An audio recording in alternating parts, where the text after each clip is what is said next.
In Canada, there's a growing amount of male content creators who talk about politics coming up on my For You page. And what these people are talking about, these men are specifically talking about, is younger boys getting red pilled and how this is something that we all need to be addressing. And now something I would really like all of these content creators to really just ram into their heads over and over again is the fact that you cannot convince someone who thinks that you are an object to have empathy for you. You cannot convince young boys 18 to 24 who literally don't view women as people to have empathy for them. And once again, I am witnessing men come on the internet and ask women to sacrifice their own mental health, their own bodies, in order to help change men's minds. It is not the job of the people that are being marginalized by these men to teach them how to have empathy, because we can't teach people who don't view us as people to have empathy. You are asking women to risk their physical and emotional safety because it makes it easier for you. You are the men. You have to socialize other men. You have to be the ones to teach other men. You have to have the emotional intelligence. Every single time we talk about this, we have men coming up and they're like, I don't have anyone to connect to. I don't feel safe. And every single time I look at them and go, who have you been emotionally safe for? And they go, what? I'm like, you are a man. You are the person that needs to be emotionally safe for other men. You have to be the one who can be emotionally vulnerable in order to have a place that's safe enough for other men to be emotionally vulnerable. And once again, I'm doing the emotional labor of explaining this. They also don't help. When we talk about the alienation of the young white male and why they are turning to conservatives, it's because when they go to conservative circles, when they go to conservative influencers, when they go to conservative events, when they're surrounded by conservative people, those people don't make them feel bad for the way that they were born. And I know what you're thinking. You, as a person of color, as a woman, XYZ, you should also not have to feel bad for the way that you were born. That is correct. But we cannot be applying this, especially to young men. If it's like a 60-year-old white boomer, go nuts. Have fun. Say whatever you want.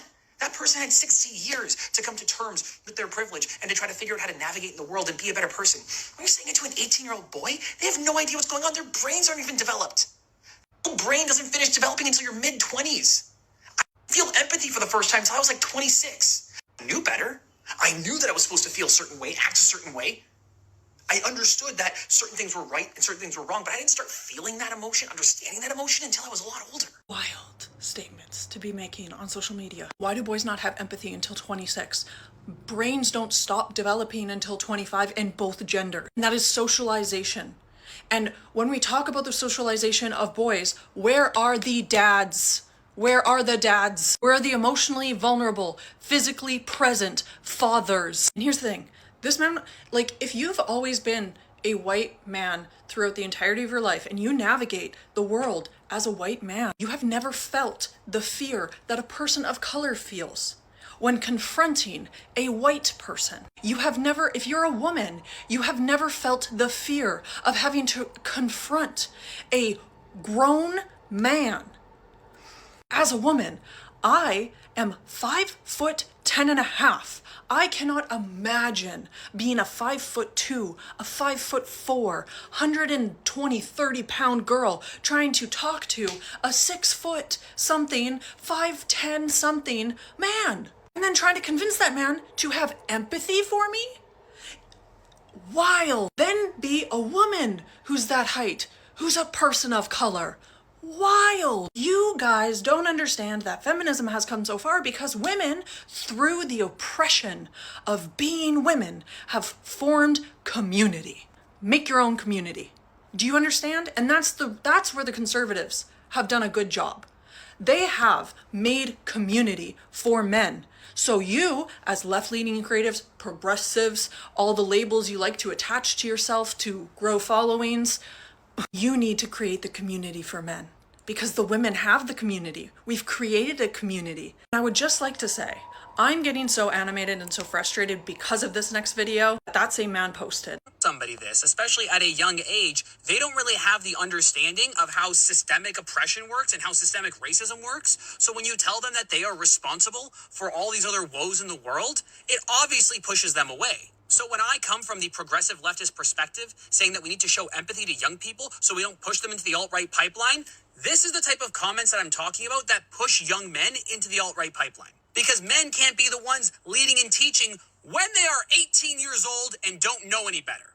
The point of the video was about how young men need to be shown empathy so that they can learn. And instead of pushing them away, we bring them in. And what do you want to do? You want to say it's their fault and their responsibility to fix a system that they were not alive for and their ancestors might not have been part of. This is what everyone means when people say the left eats itself. And I guarantee you that you did not mean for it to come off this way. But this is how it came off. And I'm sorry that I'm getting heated here. But I'm really hoping that you understand through the emotions that I am showing you that the way that we are engaging and behaving these conversations with these young men, these 16 to 22, even 25-year-olds, pushing them away and blaming them is not going to make the problem any better. It's going to make it worse. And this is what I mean, the progressive, the leftist, I'm a this, I'm a that. That's so cool, but you're putting on the onus on marginalized community to do the heavy lifting of converting boys and acting as if 16 to 20-year-old boys are of no danger to women. I'm white presenting. There's power in that.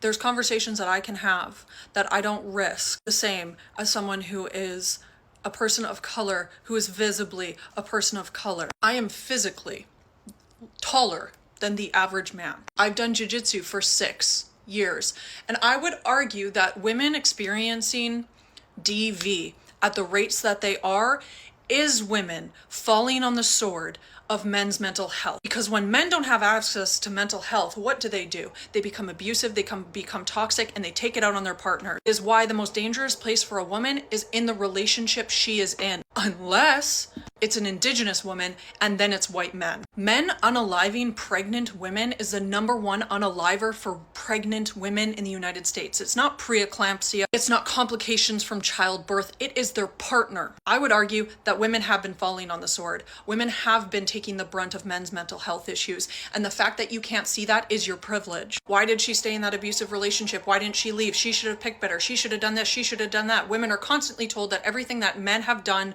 to them is their fault. Men going into conservative politics because they don't view other people as human beings is not women and marginalized communities' fault. It is the socialization of boys. It is the education system failing them. Why aren't they taught about systemic racism? Why aren't they taught about all these things? Why did you not have empathy until the age of 25? Why did it take you so long to develop that as part of your psychology? Instead of yelling at marginalized communities and women on the internet and telling them to do better, how about you put on your big boy pants, pull your fucking socks up, and do something productive as opposed to yelling at people that you feel like aren't doing enough while they're actively being targeted, marginalized, and unalived at higher rates than anyone else.